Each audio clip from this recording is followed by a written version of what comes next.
Global warming is unlikely to take hold before the end of the century according to a controversial new statistical study. The report, published by the think tank the Global Warming Policy Foundation, claims that while winters are likely to be slightly warmer, there will be no change in the summer. Using statistical forecasting methods, the report, written a statistician at Loughborough University, contradicts predictions made by climate scientists. The Intergovernmental Panel on Climate Change has previously warned the planet was on course to experience warming of between 1 degree Fahrenheit, 0.6 degrees Celsius, and 7.2 degrees Fahrenheit, 4 degrees Celsius, by the year 2100 based on climate models. But Professor Terence Mills claims statistical forecasting methods, which uses data from the past to predict the future by identifying patterns and trends, suggests temperatures will change little. However, he does warn in his report that the forecasts contain rather large measures of imprecision. Climate scientists have also described the study as silly and pointed out it failed to take account of basic atmospheric physics. Professor Mills used statistical models that are more commonly used to forecast economic and financial changes and applied them to 3 climate data sets. These included records of global surface temperatures, the global lower troposphere temperatures and the Central England Temperature Series, which dates back to 1660. Writing in his paper, Professor Mills argues that climate scientists may have made errors in their predictions by focusing on recent uplifts in global temperatures. He said such an approach can be highly misleading. There is simply no substitute for analyzing the entire temperature record using a variety of well-specified models, he wrote.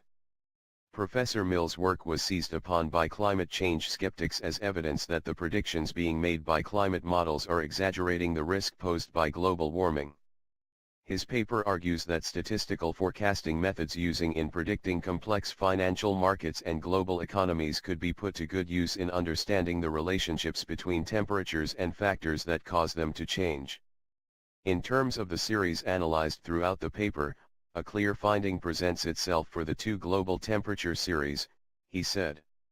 Irrespective of the model fitted, forecasts do not contain any trend, with long horizon forecasts being flat, albeit with rather large measures of imprecision even from models in which uncertainty is bounded. The regional set series does contain a modest warming signal, the extent of which has been shown to be dependent on the season. Winters have tended to become warmer, spring and autumn less so, and summers have shown hardly any trend increase at all. The monthly pattern of temperatures through the year has remained stable throughout the entire 355 years of the set record. A statement released by the Global Warming Policy Forum, which was founded by former British Chancellor Lord Lawson, welcomed the report. It said, his conclusion that statistical forecasting methods do not corroborate the upward trends seen in climate model projections is highly important and needs to be taken into consideration. The topic has direct bearing on policy issues since it provides an independent check on the climate model projections that underpin calculations of the long-term social costs of greenhouse gas emissions. However, there was a mixed response from others who had read the report. David Stern, an environmental economist at the Crawford School of Public Policy at the Australian National University, described the study as silly. He said, "This is a prime case of mathiness, I think. Lots of math that will look sophisticated to many people used to build a model on silly assumptions with equally silly conclusions." Dr. Richard Betts, head of climate impacts at the Met Office, described the paper as daft and that current temperatures were already outside the range predicted in the study. He reacted to reports of the paper by posting updated graphs from the paper showing the current changes in temperatures on Twitter. Bob Ward, Policy and Communications Director at the Grantham Research Institute on Climate Change and the Environment at the London School of Economics, told Desmog UK, "It's an interesting academic exercise with very little value to policymakers. Statistical models are only valid if you assume that the underlying factors are not going to change in the future. If the underlying factors are changing, then your statistical model just simply doesn't work, and that's widely recognized."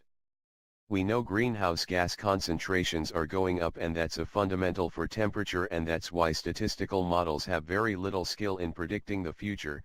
They're not able to take account of the fundamental physics.